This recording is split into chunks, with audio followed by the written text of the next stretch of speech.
Boa tarde, amigos ouvintes da Rádio Três Rios, a rádio da família, 1170 kHz.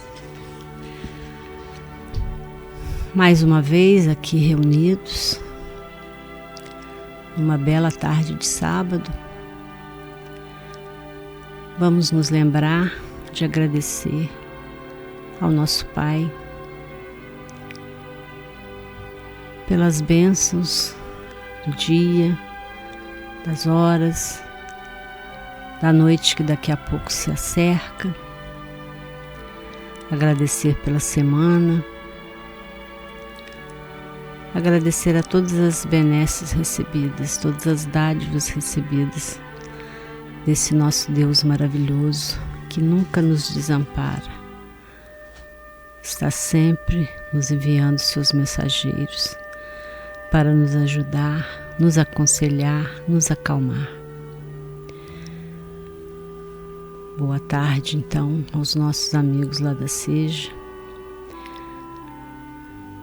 amigos com os quais percorremos a jornada,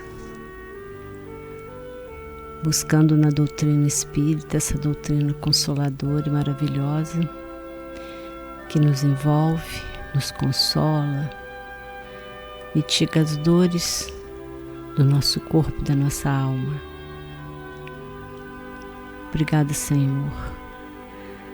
Boa tarde aos nossos amigos técnicos da Rádio Três Rios.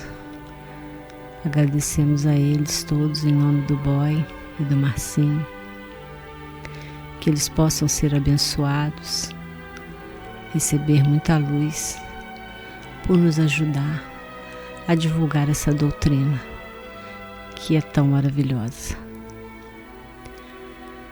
Então, uma boa tarde para todos, lembrando que o nosso programa é uma razão para viver e fala sobre a doutrina dos espíritos. Também, Senhor, vamos nos lembrar que este programa é promovido pela Sociedade Espírita Joana de Ângeles. E para quem não nos conhece, nós estamos localizados ali na Travessa Paulino Alves Tavares, número 145, próximo aos prédios do Vila Nova. Se quiserem nos visitar, será um prazer receber a visita para conhecer os trabalhos que desenvolvemos. Hoje eu vou trabalhar com o livro Ação e Reação. É um livro da série Vida no Mundo Espiritual, é o 9º livro, ditado pelo espírito André Luiz e psicografado por Chico Xavier. Foi publicado originalmente em 1957. E ele detalha o funcionamento da lei de causa e efeito, ou seja, o que nós fizermos, de bem ou de mal, retornará de alguma forma. Nesse livro, nós temos como temas centrais: 1. Lei de causa e efeito. Segundo a obra, cada ação individual gera uma reação correspondente no mundo espiritual, reforçando que a semeadura é livre, mas a colheita é obrigatória. Ou seja, tudo que nós fizermos vai retornar. Então, se nós semearmos o bem, vamos colher o bem. Mas se semearmos o mal, colheremos o mal. Por isso ele disse: a semeadura é livre, mas a colheita é inevitável. Ela é obrigatória. Deus nos dá uma coisa que se chama livre-arbítrio. Ele não interfere no que nós estamos fazendo. Nós temos o direito de fazer o que quisermos, mas nem tudo nós devemos fazer, porque dentro de nós existe uma consciência, e essa consciência, ela sabe o que é certo e o que é errado. E mesmo que a gente passe anos adormecendo ela, um dia ela vai despertar. Um dia ela desperta inevitavelmente. O livro se passa num lugar chamado Mansão da Paz, onde o André Luiz e o seu companheiro Hilário visitam essa instituição, que é uma instituição de socorro, e ela está situada nas regiões de sofrimento, ou seja, ela está localizada no umbral. E ela é dirigida pelo instrutor chamado Druso.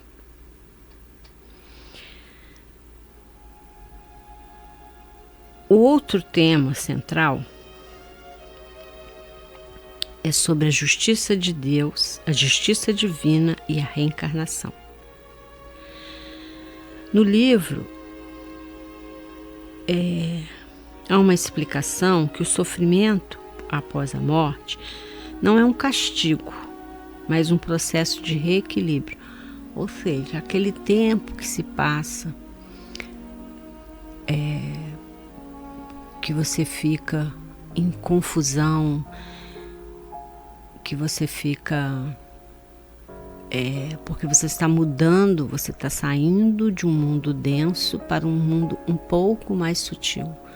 Você perdeu a sua carne, você perdeu a sua roupa física e você vai para a erraticidade. E nos primeiros momentos, você, dependendo de como você foi, o que você fez, você fica desequilibrado, mesmo que você seja uma pessoa que conhece, que procurou praticar o bem, porque nós vivemos num mundo de provas e expiações. Então aqui é uma escola, a Terra é uma escola. Então mesmo que a gente tenha feito tudo que a gente pode dentro do que nós somos, do tempo que nós estamos, nós passaremos por um momento de perturbação, dependendo de como somos, maior ou menor. Aí ele diz que não é um castigo, é um processo de reequilíbrio, e que a reencarnação, ela é colocada como a oportunidade necessária para reparar os débitos do passado. Ou seja, a cada vez que voltamos, e olha que voltamos muitas vezes, porque nós não somos maus, nós somos espíritos imperfeitos ainda. Nós estamos aqui procurando a nossa perfeição, buscando a nossa perfeição. E alguns estão um pouquinho mais na frente, uns estão um pouquinho mais atrás, mas de qualquer forma, todos estão evoluindo. Você pode até estacionar por um tempo, mas a lei do progresso, ela também é inevitável. Então, a evolução, ela é uma consequência natural da nossa vida. E a reencarnação é uma forma de repararmos de aprendermos o que não aprendemos em reencarnações passadas. Então aquele determinado assunto, a gente não conseguiu depurar ele. Então a gente retorna e vai procurar resolver essas pendências que foram muitas vezes muitas vezes não, a maioria das vezes, do passado, das nossas reencarnações passadas. A gente reencarna justamente para isso, para aprender o que a gente não aprendeu. É como se fosse uma escola. A gente faz uma série e não consegue, aí a gente retorna para completar aquilo que ficou dependente, como uma dependência, né? A gente fica em dependência e a gente volta para resgatar aquela dependência que a gente não conseguiu, aquela matéria que a gente não conseguiu recuperar. O livro também fala sobre os resgates coletivos. Vai abordar casos em que grupos de espíritos se reúnem para enfrentar juntos as consequências de atos compartilhados em vidas anteriores. Então, vem aquele grupo de espíritos que vão fazer resgate coletivo. Eles juntos praticaram coisas que não deveriam praticar. Então, eles juntos retornam para resolver esses problemas que eles praticaram em vidas anteriores. Os conceitos abordados. 1. Consciência culpada. Descreve as regiões inferiores onde o espírito enfrenta a própria culpa e o remorso, que se manifestam como sofrimento mental e físico no plano espiritual. A culpa e o remorso, mesmo quando a gente está encarnado, já é algo difícil de enfrentar. No mundo espiritual, que a gente não tem trava nos olhos, a gente consegue ver o que a gente poderia ter feito e não fez. Então aquilo nos corrói, nos deixa doentes mental e fisicamente. Chega a ser físico porque a gente revive aquele sofrimento físico no mundo espiritual. E pelo que os espíritos contam, é horrível. E a gente sabe, na nossa vida material, nossa vida aqui na Terra, a gente sabe que a gente se sentir culpado e sentir remorso é muito ruim. Nos faz muito mal. Todo mundo sabe, todo mundo já teve algum problema em que se sentiu culpado por algum motivo, sentiu remorso, sabe como que dói, e dói muito, não é? Uma outra coisa que é destacado também é a prece. A prece como ferramenta fundamental de auxílio e conexão com as esferas superiores, capaz de atrair proteção mesmo em ambientes hostis. Ou seja,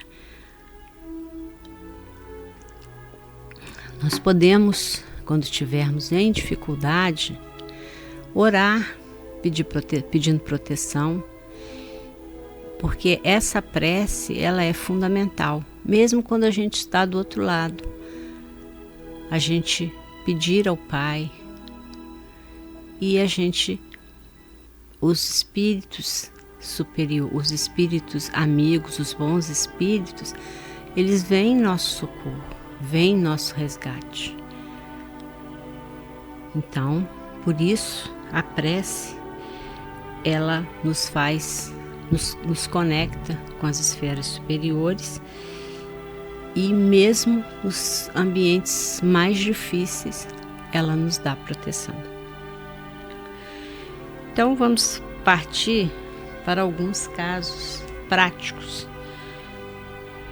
que são exemplos reais acompanhados por Druso e que a gente vai observar como dramas familiares contemporâneos, como aversões instintivas ou tragédias, são reflexos de conflitos de encarnações passadas.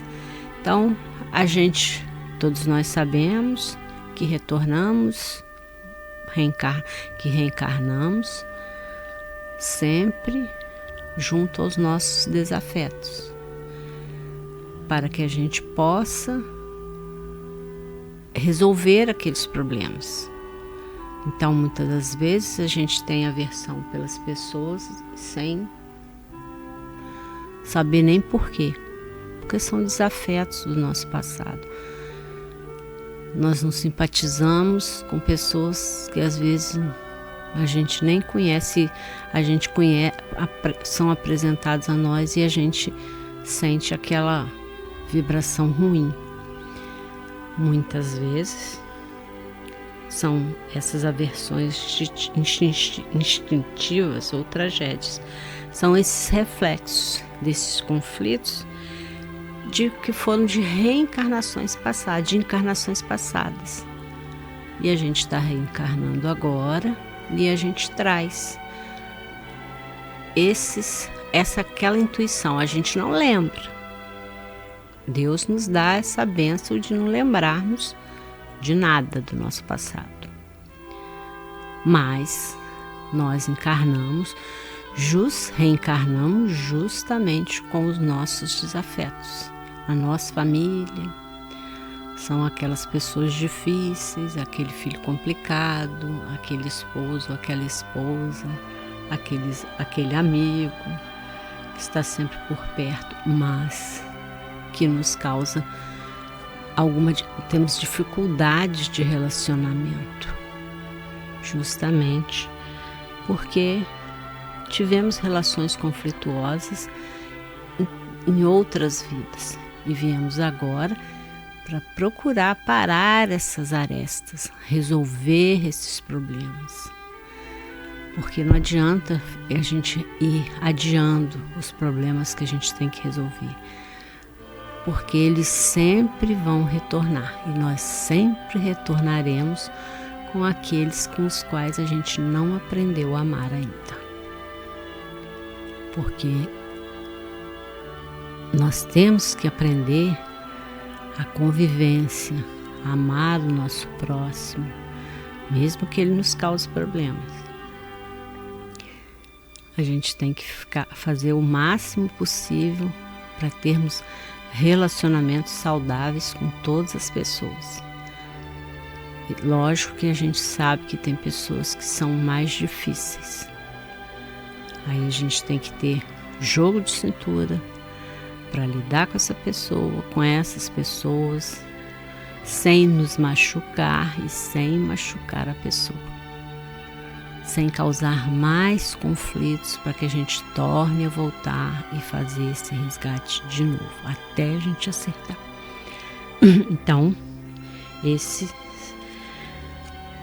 são os casos práticos, né? Aí o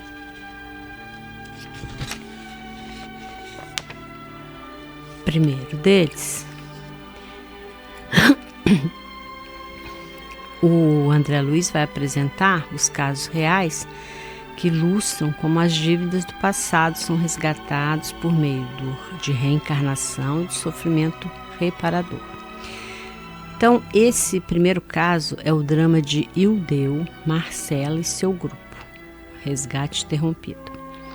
Este é um dos casos mais complexos do livro, está no capítulo 14. Quem quiser se interessar pelo livro, é muito bom, eu aconselho a leitura dessa série da Vida no Mundo Espiritual. São 3 volumes, muito bons mesmo.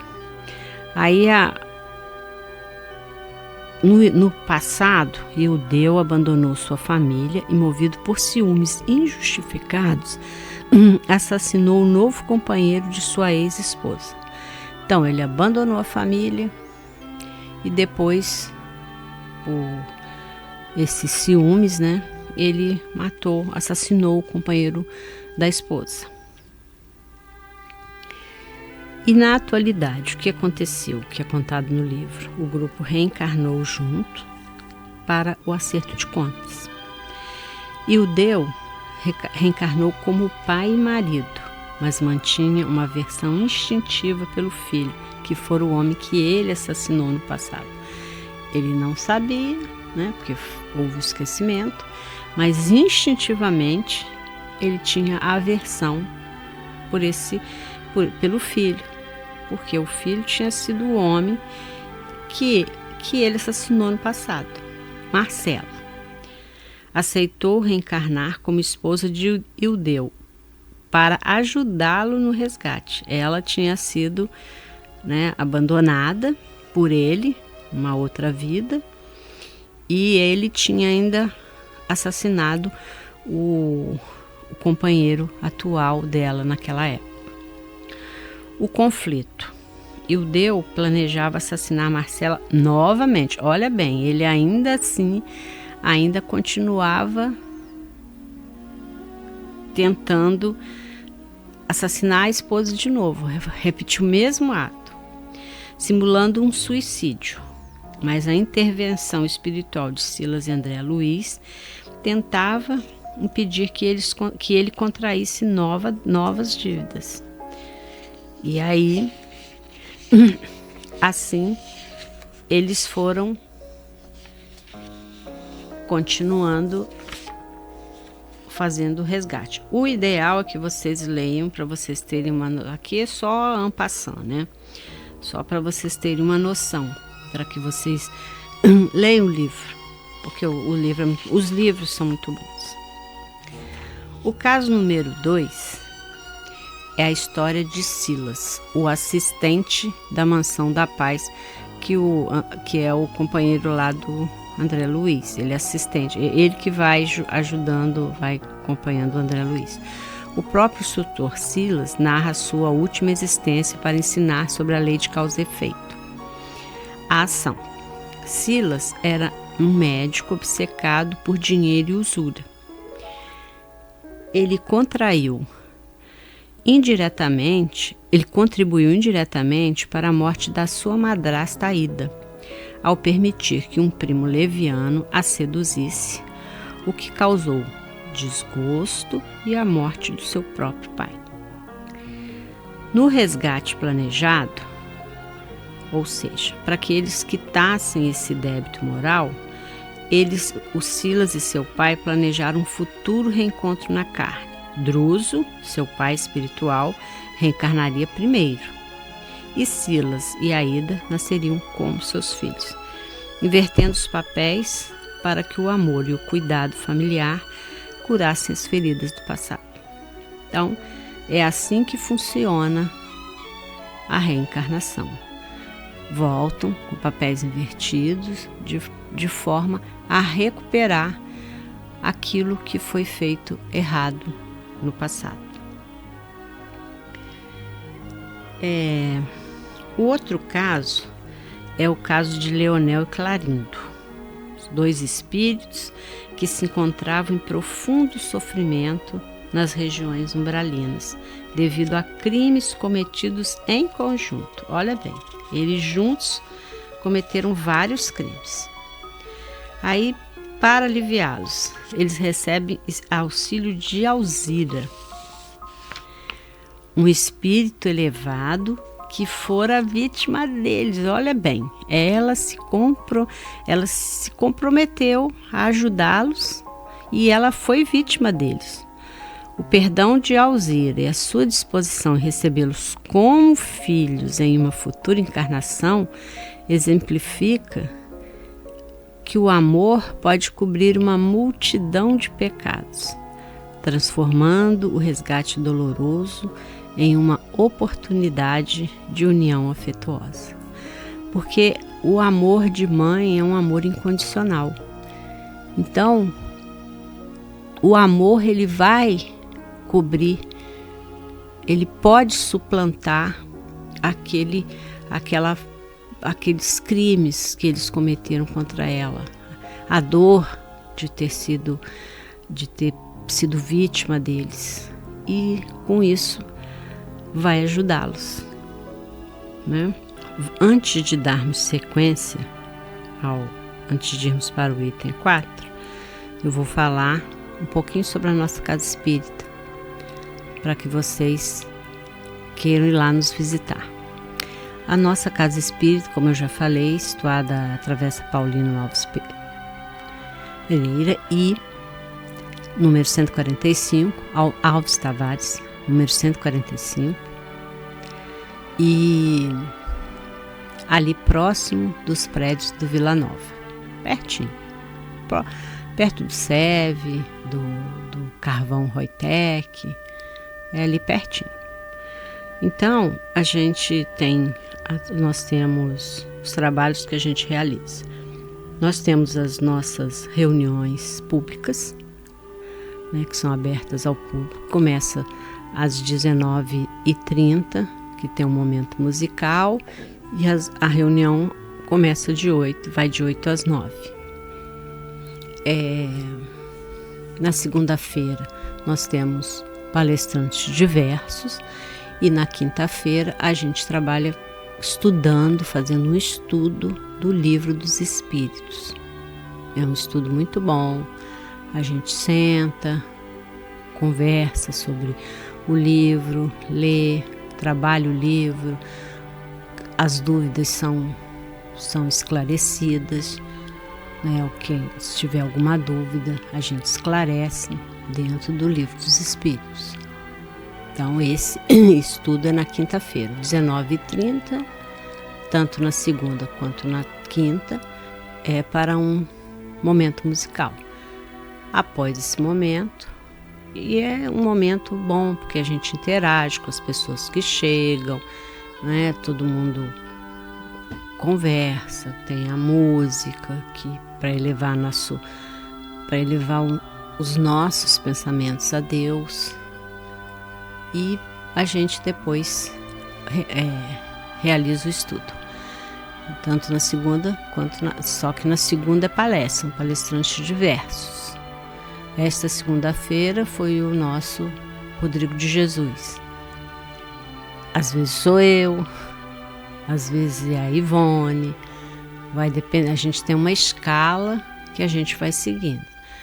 Tem vários palestrantes, a gente convida das outras casas, às vezes vem palestrantes de fora, né, que vêm para falar para nós, sobre dentro da doutrina, algum aspecto da doutrina. É muito bom, e é bom porque a gente se conhece, a gente conversa, as pessoas chegam, são bem acolhidas.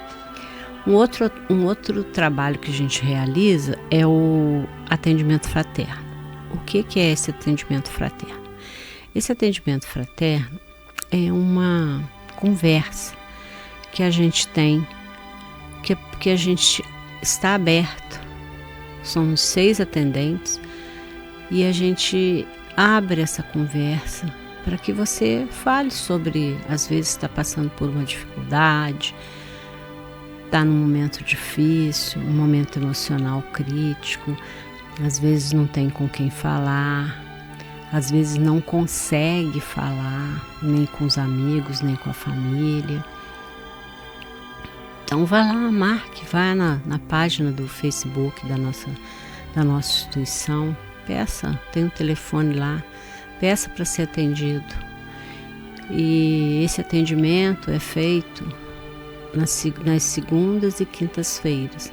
É só marcar, conversar, marcar e chegar às 7 horas para que possa ser atendido. Então é uma conversa informal, mas que a gente tem ajudado muitas pessoas dão esse retorno para a gente, dão esse feedback, que foi muito bom, porque abriu uma visão que a pessoa não tinha, porque a pessoa, às vezes, quando a gente está com muito problema, a gente não consegue olhar todas as opções, né? Deus nos abre uma série de portas, mas quando a gente está muito angustiado, muito cheio de problemas, a gente não consegue enxergar. Então, às vezes, conversando, às vezes a gente não consegue se abrir com a família, consegue se abrir com os amigos. Então, às vezes, conversando com uma pessoa totalmente neutra, uma pessoa que, às vezes, muitos que vão lá nem nos conhecem, ouvem falar e vão conversar conosco. E, graças a Deus, até hoje, nós temos tido bons resultados em relação às pessoas que vão, muitos nos dão esse retorno, dizendo o quanto foi bom, às vezes nos agradecem, às vezes continuam seguindo na casa espírita, estão lá participando das reuniões, participando das atividades da casa. Então, assim, realmente é um trabalho interessante, é um trabalho bom que a gente faz, e você tem essa possibilidade, é só ir lá, marcar e conversar conosco, tá bom?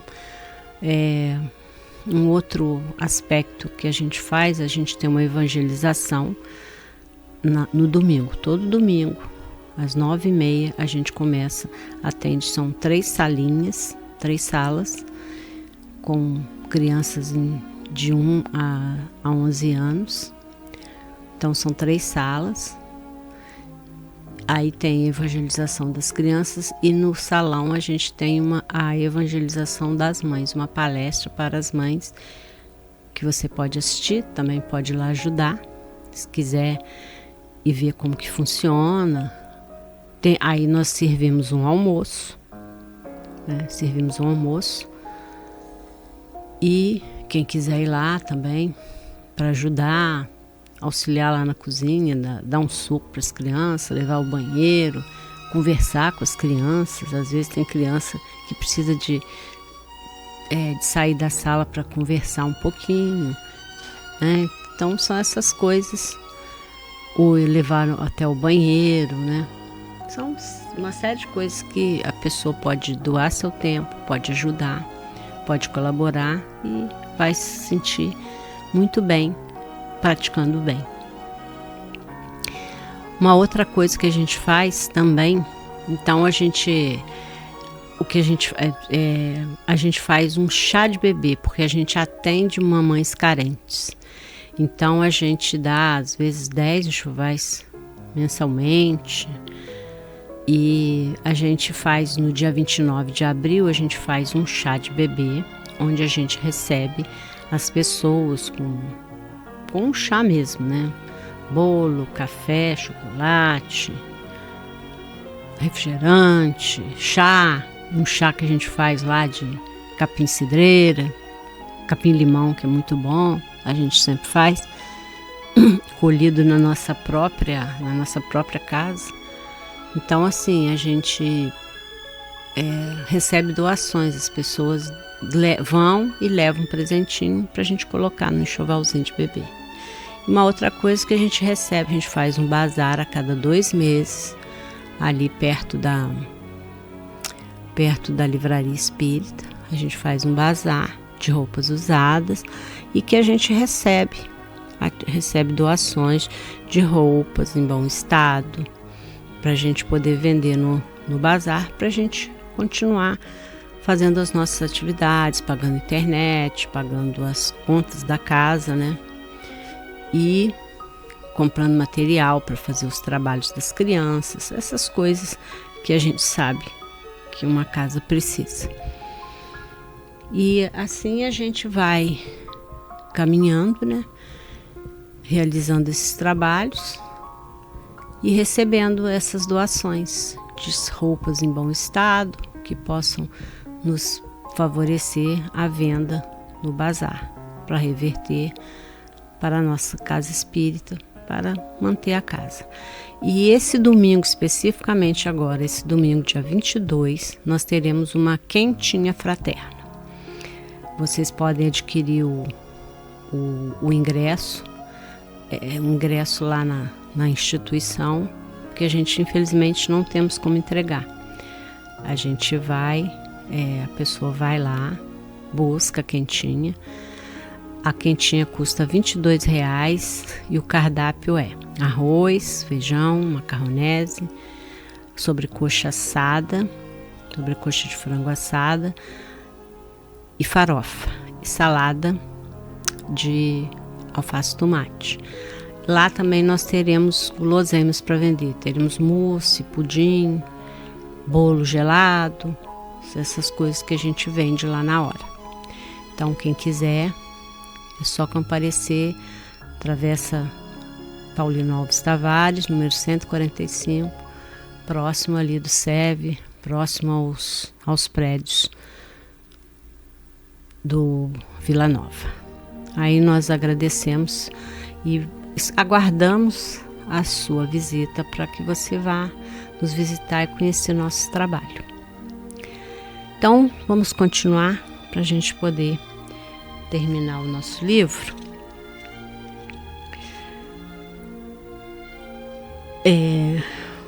O 4 aqui são os resgates coletivos. O livro também aborda eventos onde grandes grupos de espíritos sofrem tragédias simultâneas, como acidentes aéreos ou naufrágios. A gente conhece vários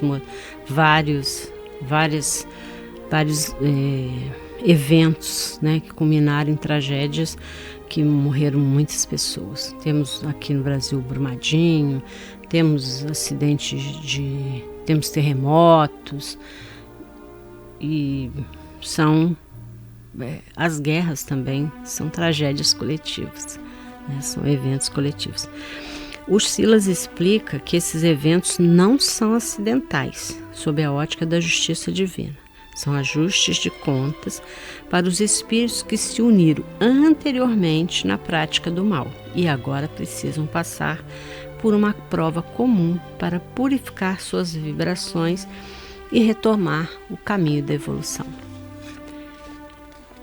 Então, é sobre isso que o livro vai falando. Uma outra coisa também que está muito claro nesse livro é que o livre-arbítrio é o leme que define se o resgate de uma dívida será feito pelo amor ou pela dor. Aí existem os pontos dessa explicação. A liberdade na semeadura. Você tem total liberdade para agir.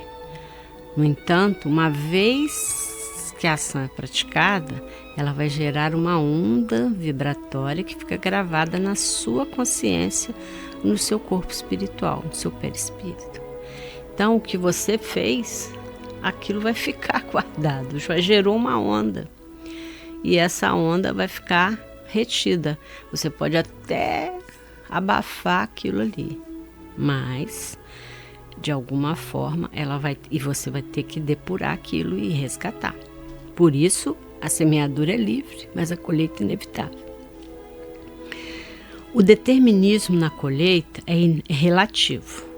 A lei de causa e efeito exige o equilíbrio, mas o livre-arbítrio permite que você escolha como pagar. Se você cometeu um erro no passado, não está destinado a sofrer exatamente o mesmo mal. Desde que você comece a praticar o bem intensamente hoje, esse crédito de amor pode atenuar ou até anular a necessidade de um sofrimento físico futuro. Então, você vê, a justiça divina, ela é realmente divina, porque ela tem essas coisas, não é falha como a justiça humana. Você vê, dependendo de como você agir no bem, esse crédito de amor, ele pode até anular essa necessidade desse sofrimento físico futuro. Você pode ter alguma coisa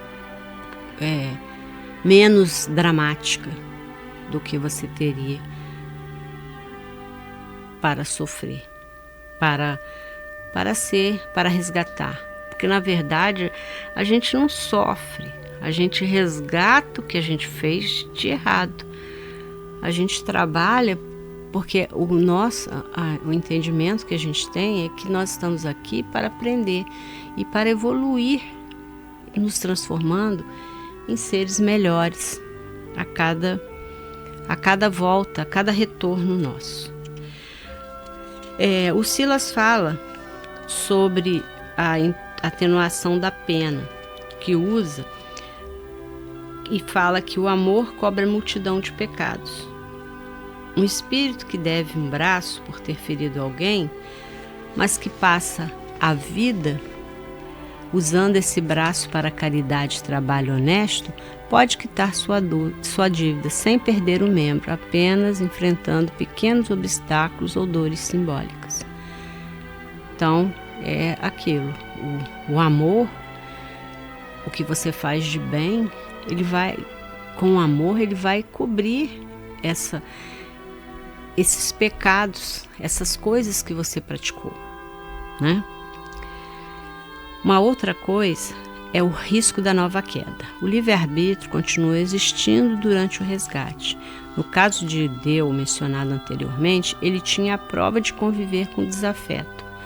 O plano espiritual ofereceu auxílio, mas a decisão final de não matar a esposa novamente era dele. Se ele cedesse ao impulso, usaria o seu livre-arbítrio para criar uma nova e pior reação. Então, leiam o livro para vocês saberem o que aconteceu. Resumindo, o passado é destino, já aconteceu, está feito. Mas o presente e o livre-arbítrio é como você decide fazer, podendo recomeçar e fazer um novo fim, como disse Chico Xavier. Então a gente tem sempre essa possibilidade de recomeçar e fazer um novo fim. Não precisamos repetir os erros do passado, nós podemos criar novos caminhos do bem, novos caminhos do bem, transitar por novos caminhos do bem, certo? Nesse livro também ele apresenta como é o planejamento reencarnatório, que na verdade ele não é um processo técnico e amoroso, onde o livre-arbítrio do espírito é respeitado, mas equilibrado com as suas necessidades de evolução. Então, você recebe essa oportunidade, porque é uma oportunidade maravilhosa, e garante a sua liberdade também de escolher as provas que você vai, como você as provas, você vai usar o seu livre-arbítrio e você vai equilibrar com a sua necessidade de evolução. A escolha das provas e expiações. Diferente de um castigo imposto, o espírito, quando possui lucidez, participa ativamente da escolha de sua nova vida. Uma das coisas, autoexame. Antes de reencarnar, o espírito, esses que estão lá na mansão da paz, revisa suas falhas na mansão da paz ou em colônias ou em outras colônias, tipo o nosso lar. Ele reconhece onde seu livre-arbítrio falhou no passado e propõe a si mesmo desafios para fortalecer a sua vontade. Ou seja, nós escolhemos o que vamos viver. Não é destino, não é aquilo predestinado. É escolha. Nós escolhemos. Isso não significa que quando chegarmos aqui vai acontecer exatamente daquilo. É só um caminho. É só uma opção de caminho que a gente tem. E porque a gente, lembrando sempre, a gente esquece o passado. A gente tem intuições do que a gente fez e do que a gente deve fazer. E os amigos espirituais, eles estão sempre nos ajudando, mas vocês sabem que a gente tem outros que também estarão para complicar a nossa vida. Nós vivemos com uma multidão, lembrem-se disso. Nem todos querem o nosso bem. Eles estão ali por alguns outros motivos. A gente tem os nossos inimigos do passado, que ainda ficaram na erraticidade e estarão por ali para ver se para de repente impedir que a gente consiga fazer os resgates que a gente precisa. Mas de qualquer forma, a gente vai pensar em possibilidades que vão nos levar a desafios que vão para fortalecer a nossa vontade, para ver o que a gente aprendeu. E qual é o papel dos instrutores? Mentores como Druso e Silas, né, que estão lá no livro, atuam como orientadores. Eles não obrigam, mas sugerem um cenário ideal. Família, corpo físico, quais as limitações, que vai oferecer para nós a maior chance de sucesso espiritual, evitando que o espírito use o livre-arbítrio para se desviar novamente. E, por fim, o mapa de tendências versus destino. Como eu disse, o planejamento cria um roteiro de vida, mas não algo que não possa ser mudado. Gatilho, aí o que a gente vai ter, né? Gatilhos de memória. Certos encontros e situações são planejados para despertar consciência. Exemplo: reencontrar um antigo inimigo como um filho é um planejamento feito para que o pai use seu livre-arbítrio para escolher o amor em vez da vingança. Certo? Livre-arbítrio em aberto. O espírito pode planejar passar por uma dificuldade financeira para aprender a humildade, mas como ele reagirá a essa pobreza, pode ser com honestidade, pode ficar revoltado, e vai depender exclusivamente de sua escolha no momento. Lembrando sempre, não esquecemos o passado, temos sempre que lembrar isso, temos apenas intuições. 3. Os ajustes no corpo perispiritual. O livro detalha que o planejamento inclui a modelagem do futuro corpo físico. Por exemplo, inibições orgânicas, às vezes para evitar que o espírito use seu livre-arbítrio para cometer novos crimes, como o uso indevido da inteligência ou da beleza. O planejamento prevê limitações físicas ou sensoriais.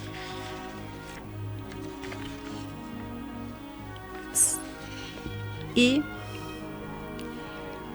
o suporte da espiritualidade para que o livre-arbítrio não falhe diante das pressões da vida material.